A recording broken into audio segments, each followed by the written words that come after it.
first COVID patient dying, the protocol indicated, and then again, we ran this through CDC, public health, the government, that it would be an immediate cremation within the 24 hours of death.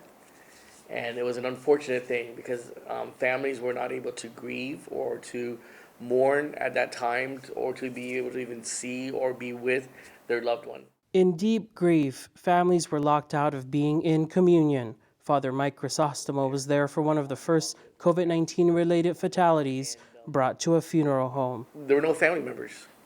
And so that in itself was just very odd, very unchristian, if you will, and very just, I think maybe even inhumane at that point. I said, my God, here this person is going to be cremated and there's just no family members that are here. WhatsApp video calls were the answers to prayers for some connection that families wanted. I wasn't even able to be in the same room as that individual because it was COVID. And so I was literally behind the wall where the crematory was situated and the body was there. I was behind that wall. So I couldn't even go in that area. That's how strict it was. Those restrictions were confusing and as time went on, were found to be unnecessary.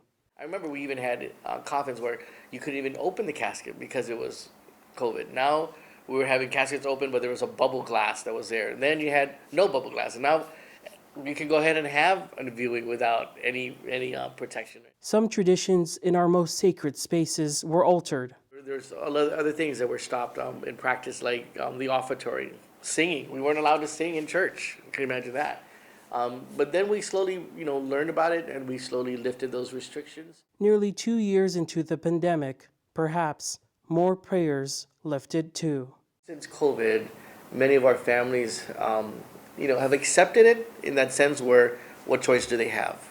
And so they waited till months go by.